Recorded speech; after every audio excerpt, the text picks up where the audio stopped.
Emily is up next in Shelby, North Carolina. Emily, you're on the Ken Coleman Show. Hi, how are you? Emily, I'm living the dream. What's going on with you?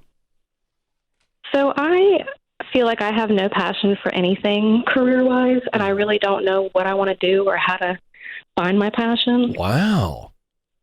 That sounds really depressing, doesn't it? It is. Yeah, but that's not true. What if I told you that that's not true? What if I told you that the way I define passion is work that you love to do, a task, things that you just look forward to doing. When you're in the middle of it, time seems to stand still, and you lose track of time, and it produces a result that you get excited about.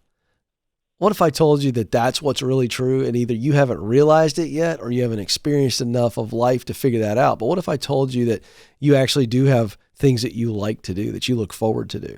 There are actually results that you would like to create in this world. That's mission. And if we look at some of those answers and you start to spit those out, we're going to see some patterns. What if I told you that's true?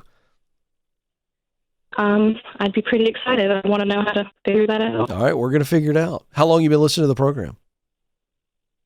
A couple months. I was listening to Dave Ramsey, and I kind of found you off that. Good. Well, welcome.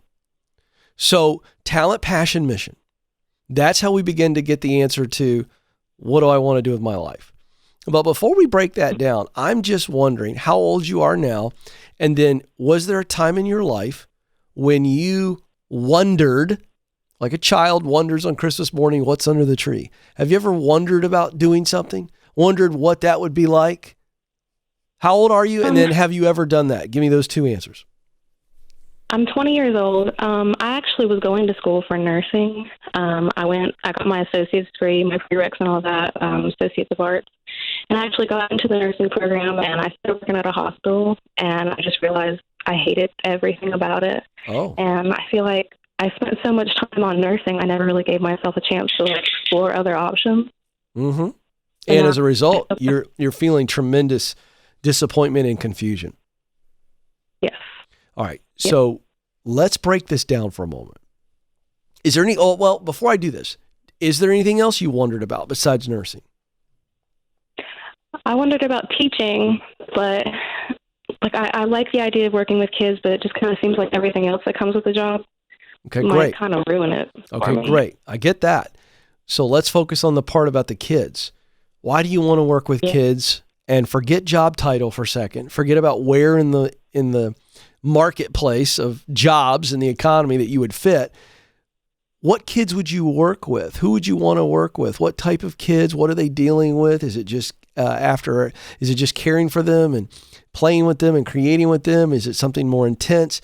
I want to know more about this. Who would you work with? What type of kids and how would you work with them? I really like younger kids. I also really thought about doing speech therapy. My little brother, when he was about 5 or 6, he never talked, so he had speech therapy, and I would sit in there and I would watch it, and it just like the thought of helping kids that need help in like certain areas. I love that. It's really interesting to me. I love that. And let's pause this part of the conversation. What did you think you were going to like about nursing? Since you said you hated everything about it, is that really true? Honestly, the only thing I thought I'd like about nursing was the money, and it's just like I knew everything about nursing pretty much already. My mom's a nurse, 2 of my cousins are nurses. Oh. And pretty much everybody in my family's a nurse, so I just felt like... Well, Emily, now this makes sense. You only wanted to do it because you said it was a good career, and it is. It's a good job. But you never there was no why behind being a nurse other than the paycheck. So that explains it. Exactly. Well, can I just encourage you? You shouldn't be discouraged about that because you actually chose something because you didn't know me yet. You hadn't listened to the Ken Coleman Show, and you made a decision that a lot of people make. That's what they think about work. Work is only this thing I do to live.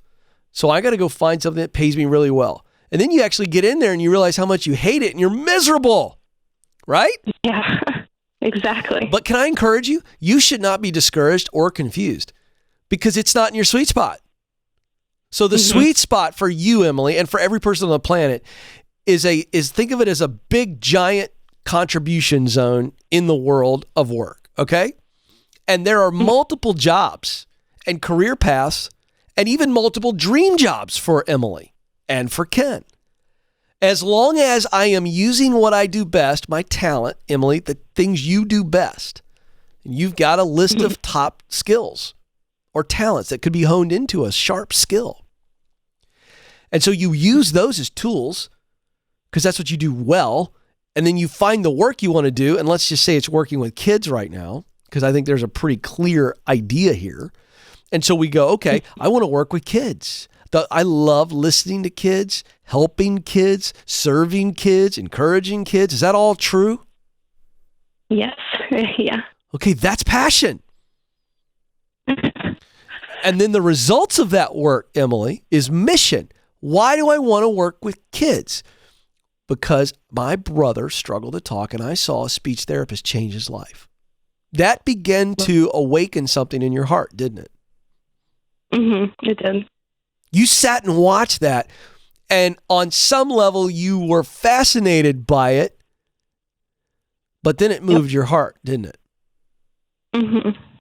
Do I hear some emotion in you? Yeah. I've just been struggling with this for such a long time. Like, it kind of just feels like I went to school for nothing. Like, I went for 2 years. No, you didn't. You didn't. You didn't wait. Listen, Emily, you're 20. You didn't waste your life. If I had a 50-year-old on telling me the same thing, I'd tell them you didn't waste anything. There's something that you gained out of that 2 years of school experience. Something you gained. Yeah. You learned something. You know what the good news is? I did. You know why I'm proud of you, Emily? Why? Because you barely know me. You heard about me by listening to the Dave Ramsey show. You've only listened or watched the show for about 2 months. And you had the courage to not only call me and talk about this, but you had the courage to walk away from nursing where a lot of people never would. They'd spend their whole life being miserable because it's a good paycheck. And they'd be worried about what other people think about walking away from a nursing career. They would be worried about not making enough money anywhere else, and they would just stick it out. That's not what I teach. That's not what I believe. And I believe, Emily, that you were put on this earth to pour into children. Now, we got to figure it out. You're not limited, Emily, to being a speech therapist or a teacher. And I love how honest you are. By the way, you've told me enough. You don't need to be a teacher because all that other stuff, you don't want to stand up and you don't want to do lesson planning. True or false? True. You don't want to stand up and speak publicly every day. True or false? Very true. You don't want to do paperwork and deal with parents and all that other crap that comes with being a teacher. True or false?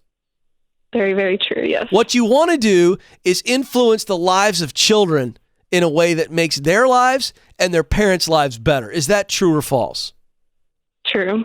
So how many different ways, Emily, and you don't have to have the answer to this, but would you say that there are multiple different ways that you can influence the lives of kids and their parents to make both parties' lives better? There are multiple ways to do that you can get qualified and really enjoy.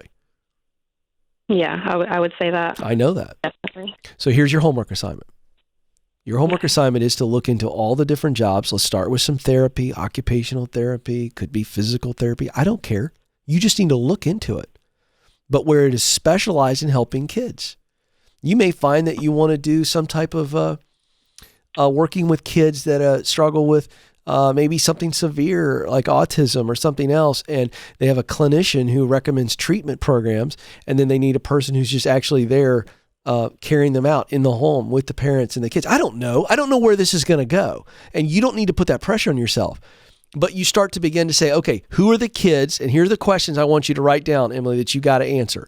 Okay, you ready? Who are the kids I most want to help? Describe them. What's the problem they have? Or the need?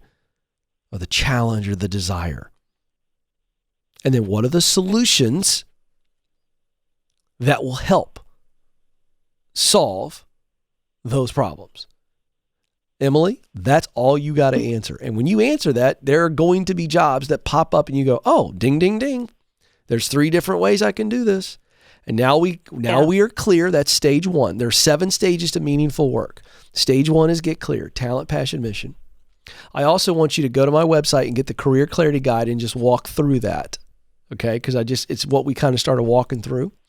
And then I want you to, once you get clear, you're ready to start getting qualified. Okay. So if I wanted to do occupational speech therapy, what are the qualifications?